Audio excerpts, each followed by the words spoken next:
Baik, bismillahirrahmanirrahim. Assalamualaikum warahmatullahi wabarakatuh. Waalaikumsalam warahmatullahi wabarakatuh.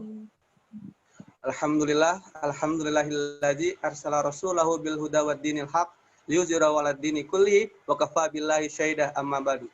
Pertama-tama marilah kita panjatkan puja dan puji syukur kita kehadirat Allah Subhanahu wa taala karena berkat dan rahmat karunia beliau sehingga kita bisa berkumpul dan bertemu di media Zoom ini.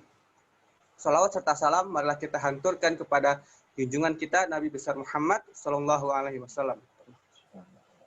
Langsung saja di sini kami dari kelompok pertama akan mempresentasikan hasil kerja kami yang berjudul Perkembangan Masa Prenatal yang beranggotakan Ahmad Zaki Ramadan, Anastasia Konita, Anis Fuadi, Muhammad Ajat Ilman, Muhammad Fahri Aziz, Oktavia, dan yang terakhir ada Triani Muzakia. Sebelumnya anggota kami salah satunya yaitu Muhammad Fahri Aziz tidak bisa hadir dikarenakan sedang sakit. Mohon untuk dimakluman. Ya, langsung saja masuk ke pemateri pertama yang akan dibacakan oleh saya sendiri, yaitu pengertian prenatal. Periode prenatal atau masa sebelum lahir adalah periode awal perkembangan manusia yang dimulai sejak konsepsi. Apa sih konsepsi itu? Yaitu ketika induk telur atau ovum wanita dibuahi oleh sperma laki-laki sampai dengan waktu kelahiran seseorang individu. Masa ini pada umumnya berlangsung setiap 9 bulan kalender atau sekitar 280 hari sebelum lahir. Di dalam masa prenatal ini itu terbagi menjadi tiga periode. Yang pertama itu ada periode germinal atau bisa disebut dengan periode zigot. Yang kedua ada periode embrionik atau bisa disebut embrio. Yang ketiga ada periode fetal atau bisa disebut janin. Nanti tiga periode ini akan dibacakan oleh pemateri selanjutnya. Untuk materi selanjutnya akan dibacakan oleh Ahmad Zaki Ramadan. Untuk Ahmad Zaki, waktu dan tempat saya persilahkan. Baik, terima kasih kepada Saudara Anis yang telah mempersilahkan saya untuk membacakan materi selanjutnya. Materi selanjutnya yaitu periode germinal atau zigot. Periode ini berlangsung kira-kira 2 minggu pertama dari kehidupan, yakni sejak terjadinya pertemuan antara sel sperma dengan sel telur atau ovum, yang dinamakan pembuahan dan menghasilkan suatu bentuk sel baru yang disebut zigot. Zigot membelah menjadi sel-sel yang berbentuk bulatan-bulatan kecil yang disebut blastoksi. Blastoksi dibedakan menjadi 3. A. Lapisan atas, berkembang menjadi rambut, gigi, kuku, kelenjar kulit, panca indera, dan sistem syaraf. B. Lapisan tengah, berkembang menjadi otot, tulang, sistem pembuangan kotoran, sistem peredaran darah, dan lapisan kulit dalam. C. Lapisan bawah, berkembang menjadi sistem pencernaan, hati, pankreas, kelenjar, ludah, dan sistem pernafasan. Setelah beberapa hari, konsepsi blastoksi menempel di dinding rahim. Inilah yang disebut embrio. Dan peristiwa ini menandakan akhir dari tahap germinal. Oke, periode selanjutnya yaitu periode embrio. Dimulai dari akhir minggu kedua sampai bulan kedua. Wajah mulai terbentuk dengan mata, telinga, mulut, dan tunas gigi yang belum sempurna. Lengan dan kaki mulai bergerak, otot mulai terbentuk, denyut jantung janin mulai dapat dideteksi dengan ultrasound. Embrio berkembang menjadi manusia dalam bentuk kecil. Pada akhir bulan kedua prenatal, janinnya sekitar 2,5 cm. Baik, materi selanjutnya saya serahkan lagi kepada moderator. Ya, baik. Terima kasih untuk Saudara Zaki. Untuk materi selanjutnya itu ada periode fetal yang akan dibacakan oleh Octavia dan Triani Muzakia. Untuk Octavia dan Triani, waktu dan tempat saya persilahkan. Baik, terima kasih moderator. Selanjutnya ada periode fetal. Di bulan ketiga, panjangnya mencapai 7,5 cm dan berat 1 ons. Kemudian mulai dapat menggerakkan lengan dan kaki, jari tangan, dan jari kaki. Sidik jari sudah terbentuk, dapat tersenyum, merenggut, menghisap, dan menelan. Jenis kelamin dapat dibedakan, kemudian dapat buang air kecil.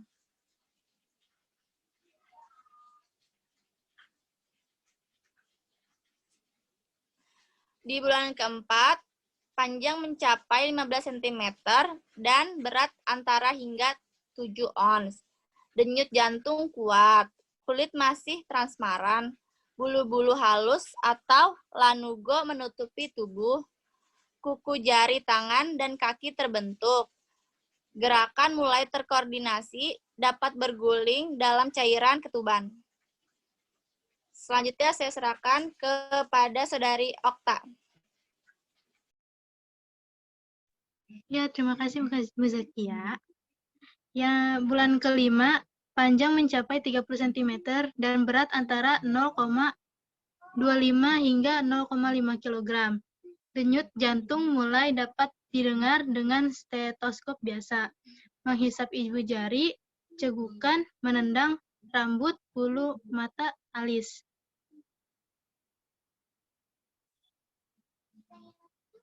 Bulan ke-6, panjang mencapai 35 cm dan berat antara 0,5 hingga 0,75 kg. Kulit mengeriput dan terlapisi oleh lapisan pelindung atau vernix caseosa. Mata mulai terbuka, kotoran dikumpulkan di usus.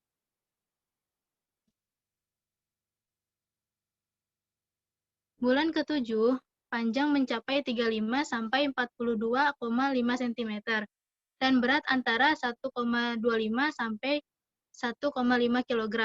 Lemak tubuh mulai bertambah, sangat aktif, pernapasan belum sempurna.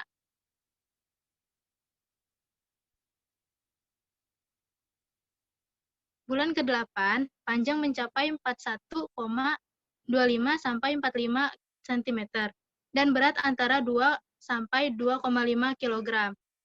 Mempunyai periode tidur dan terbangun. Merespon bunyi, dapat mengambil posisi kelahiran. Tulang tengkorak masih lunak dan fleksibel. Mineral besi tertumpuk di hati.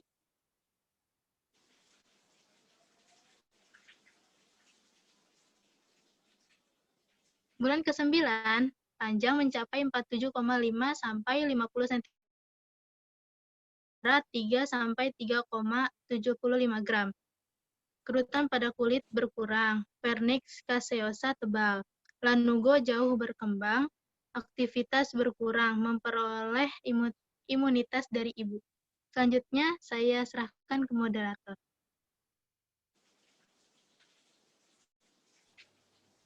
Ya, baik. Terima kasih untuk saudari Triani Muzaki dan Octavia.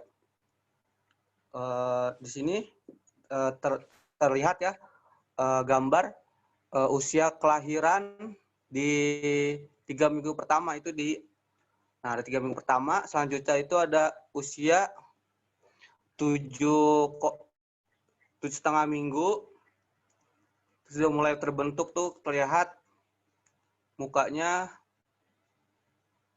di usia kelahiran 8,5 minggu. Selanjutnya langsung ke materi ke psikomotorik yang akan dibacakan oleh Muhammad Azad Ilman. Untuk Muhammad Azad Ilman, waktu dan tempat saya persilahkan. Terima kasih kepada moderator. Baik, di sini saya akan menyampaikan psikomotorik pada masa prenatal.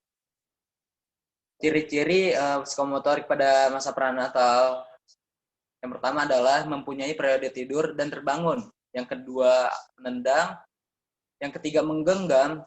Yang keempat, cegukan. yang kelima berguling di dalam air ketuban, dan yang terakhir ada merespon bunyi. Lalu lanjut ke kognitif pada masa pranatal. Salah satu kognitif pada masa pranatal adalah komunikasi. Berkomunikasi dengan bayi pada saat masa pranatal bisa melalui sentuhan, getaran, gerakan, suara, dan cahaya. Peneliti menemukan bahwa janin bereaksi dengan menjadi gembira karena mendengar nada. Nada musik juga dapat didefinisikan sebagai panduan rangsangan suara yang membentuk getaran yang dapat memberikan rangsangan pada penginderaan. Organ tubuh dan juga emosi ini berarti individu yang mendengar musik akan memberikan respon baik secara fisik maupun psikis yang akan menggugah sistem tubuh, termasuk aktivitas kelenjar di dalamnya. Tahap paling awal dalam penguasaan bahasa oleh bayi adalah pengenalan. Pola-pola intonasi, suara ibu sering terdengar lebih menarik bagi janin. Suara ayah terdengar lebih keras, dan sisi nadanya lebih rendah, dan tidak harus melewati organ. Suara ibu merupakan rangsangan yang sangat menyenangkan bagi janin. Ini dikarenakan karena suara ibu mengalami perkuatan 2 kali.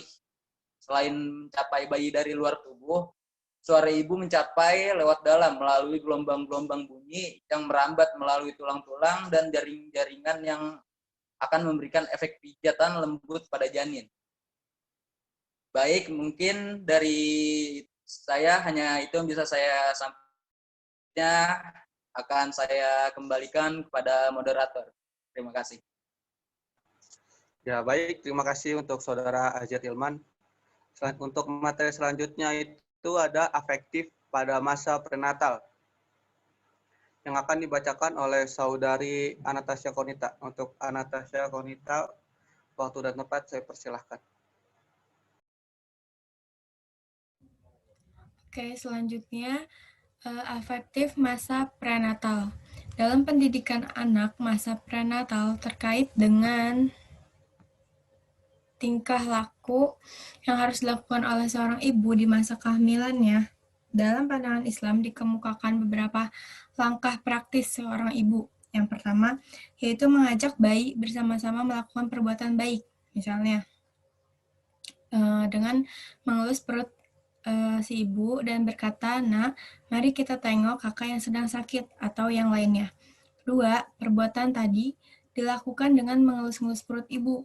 Yang ketiga, menjelaskan kata dan makna kebaikan, misalnya jujur, baik, menolong orang, dan lain-lain. Yang keempat, mengikuti pengajian, merupakan sarana yang baik dalam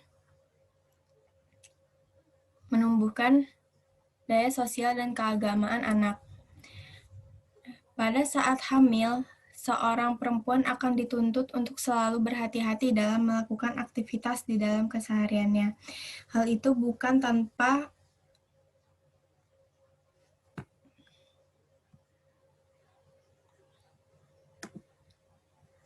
alasan, sebab janin yang ada dalam kandungan itu pun akan sangat dipengaruhi oleh apa yang dilakukan oleh sang ibu. Nah, di dalam Islam menganjurkan untuk memakan makanan yang halalan thayyiban, yaitu makanan yang baik lagi sehat untuk dikonsumsi, karena makanan juga berpengaruh terhadap tingkah laku anak. Jadi, kalau anak diberi makan yang haram, maka yang akan dilakukan cenderung akan mendekati hal-hal yang haram juga. Begitupun sebaliknya. Dengan mengkonsumsi makanan yang bergizi tinggi, maka ada jaminan bahwa bayi yang akan dilahirkan nantinya adalah bayi yang sehat. Cukup sekian yang saya sampaikan. Saya kembalikan lagi kepada moderator. Baik, terima kasih untuk Saudari Anastasia Konita. Selanjutnya ada materi tentang perspektif Islam di masa prenatal yang akan dibacakan oleh saya. Adapun di dalam perspektif Islam menolak teori-teori yang ditemukan oleh aliran-aliran yang terdapat pada psikologi perkembangan seperti aliran nativisme, empirisme, dan konvergensi. Karena di dalam Islam sendiri, ketika manusia lahir, maka sudah terdapat nilai ketuhanan yang ada pada dirinya.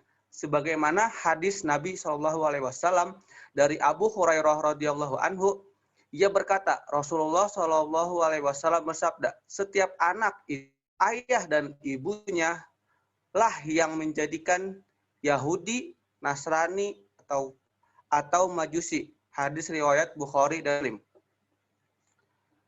Mungkin cukup sekian presentasi dari kelompok kami. Bila ada perkataan atau perbuatan kami yang kurang mengenakan, mohon dimaafkan karena di sini pun kami masih dalam proses pembelajaran. Terima kasih. Wassalamualaikum warahmatullahi wabarakatuh. Waalaikumsalam warahmatullahi wabarakatuh.